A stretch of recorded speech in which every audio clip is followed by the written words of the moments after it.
એક જંગલમાં એક શિયાળ રહેતું હતું. એક દિવસ બપોર સુધી તેને ખાવાનું ન મળ્યું તો તે ભૂખથી વ્યાકુળ થઈને ખોરાકની શોધમાં અહીંયા ત્યાં ભટકી રહ્યું હતું. ખાવાનું શોધવા માટે આખો જંગલ ગોતી કાઢ્યું, પણ ક્યાં ખાવાનું નથી મળ્યું. હવે હું શું કરું? ગરમ અને ભૂખને મને બેહાલ કરી દીધો છે. હવે હજુ ચાલવાની શક્તિ પણ નથી મારામાં. આ કહેતા કહેતા ભૂખ અને ગરમીથી હેરાન શિયાળ એક ઝાડની નીચે બેસી ગયું. જો ખાવાનું નથી મળ્યું તો મારો તો જીવ જ નીકળી જશે. હે ભગવાન, હવે હું શું કરું? ત્યારે જ શિયાળના મનમાં એક વિચાર આવ્યો અને તે ગામના તરફ ચાલવા લાગ્યું. પણ જ્યારે તે ગામના નજીક પહોંચ્યું ત્યારે કૂતરાઓએ તેને જોઈ લીધો અને ભોગતા ભોગતા તેની પાછળ પડી ગયા. શિયાળ પોતાનો જીવ બચાવીને જંગલની તરફ ભાગવા લાગ્યું અને કૂતરાઓને છેતરીને એક ગાઢ ઝાડીની પાછળ સંતાઈ ગયો. કૂતરા ભોગતા ભોગતા આગળ નીકળી ગયા. આ કૂતરાઓ તો આજે મને મારી જ નાખ્યા હોત. હવે હું ક્યારે જ ગામમાં નહીં આવીશ.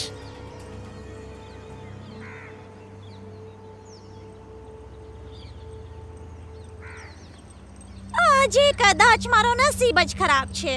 ગામમાં મને કોઈક ન કોઈક ઘરમાં ખાવાનું તો મળી જ જાત. કૂતરાઓ આખી રમત બગાડી દીધી. સત્યાનાશ થઈ જાય તે કૂતરાઓનો. ઝાડની નીચે બેસેલું શિયાળ ગામના કૂતરાઓને ખરું ખોટું કહેવા લાગ્યું. ત્યારે જ તેને ચાંચમાં રોટલીનો ટુકડો દબાવીને ઉડીને આવતો એક કાગડો દેખાઈ ગયો. કાગડો એ જ ઝાડની એક ડાળખી પર જઈને બેસી ગયો જેના નીચે શિયાળ બેઠું હતું. આહાહા, રોટલી! એનાથી તો મારી ભૂખ મટી જશે. કાગડાના મોઢામાં રોટલી જોઈને શિયાળના મોઢામાં પાણી આવી ગયું અને શિયાળ વિચારવા લાગ્યું કે કંઈ પણ કરીને રોટલી મને મળવી જ જોઈએ, ત્યારે જ મારી ભૂખ મટશે. તેથી શિયાળ કાગડા પાસેથી રોટલી ઝપટવાનો માર્ગ શોધવા લાગ્યું, પણ તેને કોઈ પણ રસ્તો ન દેખાતો હતો. કાગડો ઊંચી ડાળ પર બેસીને કાળજીપૂર્વક અહીંયા ત્યાં જોઈ રહ્યો છે, જેમ કે તેને પોતાની રોટલીના ટુકડાનો ડર હતો કે ક્યાંક કોઈ બીજો ઝપટી ના લે, કારણ કે કાગડો પણ ઘણી મુશ્કેલીથી તે રોટલી કોઈ બાળકના હાથથી ખેંચીને લાવ્યો હતો. કાગડો કોઈ મોટી ડાળખીના શોધમાં અહીંયા ત્યાં જોવા લાગ્યો જ્યાં તે શાંતિથી રોટલી ખાઈ શકે અને રોટલી જમીન પર ના પડે. શિયાળને એક ઉપાય સૂચ્યો. તે ડાળ પર બેસેલા કાગડાને જોઈને ખૂબ જ મીઠી વાણીમાં બોલવા લાગ્યો.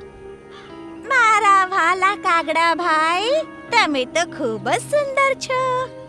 આખા જંગલમાં તમારા જેવો સુંદર કોઈ બીજો પક્ષી છે જ નહીં. મેં બહુ જ પ્રશંસા સાંભળી છે.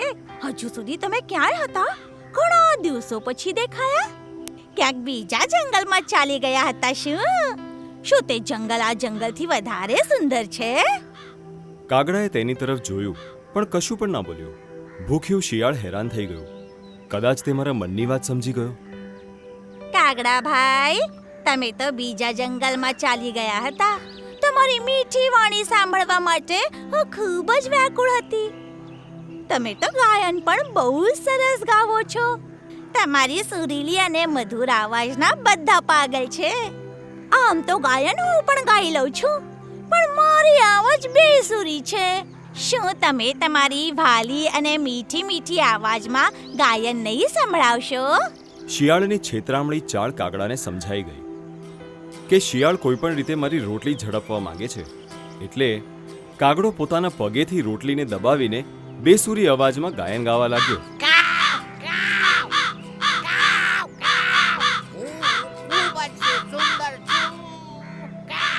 શિયાળને સમજાઈ ગયું કે કાગડો તેની ચાલ સમજી ગયું છે. હવે મારે કોઈ બીજી ચાલ ચાલવી પડશે. અરે વાહ કાગડા ભાઈ, આજે તો તમે કમાલ કરી દીધો. બસ એક નૃત્ય દેખાડશો તો મજા આવી જશે. વિચાર્યા વગર જ જેમ જ કાગડાએ નાચવાનું શરૂ કર્યું, રોટલીનો ટુકડો નીચે પડી ગયો. ભૂખ્યો શિયાળ ઝડપથી તે ટુકડો ઉચકીને ત્યાંથી ભાગી ગયો. કાગડો પોતાની મૂર્ખતા પર પછતાવા લાગ્યો. શિક્ષા: પોતાની ખોટી પ્રશંસાથી આપણે બચવું જોઈએ. અમારા YouTube ચેનલને હમણાં સબસ્ક્રાઇબ કરો. નવા વિડિયોઝ જોવા માટે બેલ આઇકોન જરૂર દબાવો. તમે અમારા વિડિયોઝ પર પોતાના કમેન્ટ જરૂર આપો. વિડિયોઝને લાઈક કરીને પોતાના મિત્રોને જરૂર શેર કરો.